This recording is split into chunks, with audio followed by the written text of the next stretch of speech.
concerns that the American people are being endangered, thanks to an administration hell-bent on not offending anyone. Welcome to the Kelly File, everyone. I'm Megyn Kelly.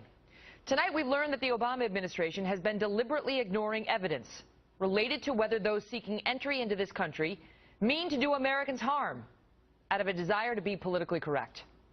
As a result, immigrants like the female terrorist in San Bernardino, whose online postings made very clear she was an Islamic extremist, have been passed into the U.S., despite social media postings that make very clear they are potential killers. Today, President Obama went to the Pentagon to discuss efforts to defeat ISIS. Afterwards, he spoke but offered few, if any, new details. One thing he notably did not discuss was the news reports that his administration has been deliberately ignoring the social media accounts of foreigners who apply for an entry visa into the United States. Deliberately, I say. Something American employers do with job applicants on a regular basis, but those charged with protecting us apparently decided this is not a good idea. The Homeland Security Department was reportedly worried about the optics of doing so, fearing it might look bad to check up on a foreigner's public profile, that it might anger some civil rights groups and create bad PR. This raises serious questions, considering that the female terrorist who murdered 14 Americans this month made her own radical views very clear online. In fairness to the administration, we have learned that she posted those under a pseudonym, and she kept her pages private. They were not available for public consumption. But how many others have slipped through the cracks, whose online behavior might have kept them out of this country if only we had bothered to look? Chief Intelligence Correspondent Catherine Herridge reports tonight from Washington. Catherine? Megyn, tonight a Homeland Security official telling Fox News that Tashfeen Malik also used privacy settings to block content, and the official claimed there was no written policy against social media screening on visa applications, but it was only used when negative information came up.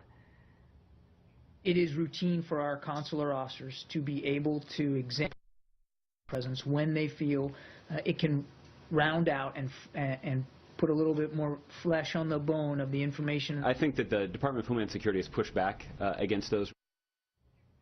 Malik exchanged messages about martyrdom and jihad with her future American husband and conspirator Saeed Farouk even before entering the United States last year, as an internal debate raged within the Homeland Security Department.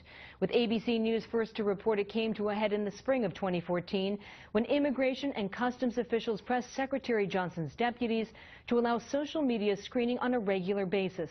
Contacted by Fox News, Johnson's spokesperson said the screening strategy has since expanded, quote, over the last year, the department initiated 3 pilot programs to specifically incorporate appropriate social media review into its vetting of applicants. As a former member of the Homeland Security Advisory Council said, it only makes sense to use it, and government officials should stop throwing up investigative blocks.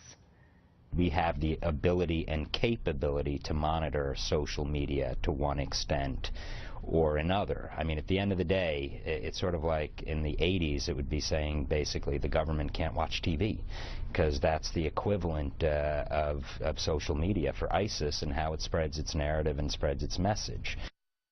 Separately, later this week, Secretary Johnson is expected to roll out an updated advisory system that reflects the high-risk environment where the threats are not specific, like we saw in California and Paris. Megyn. Catherine, thank you. Joining me now with more, Brad Thor, a former member of the Homeland Security Department's Analytic Red Cell Unit and also best-selling author of the book Code of Conduct. Brad, thank you for being here. So they have the ability to do it. They choose not to because they don't want to offend anybody.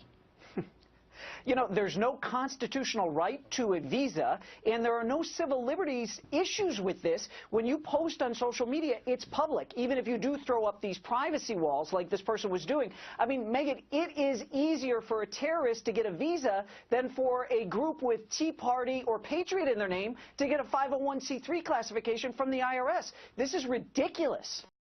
Worried, they say, about 3 things. Bad PR, civil rights organizations, and civil liberties organizations giving them pushback.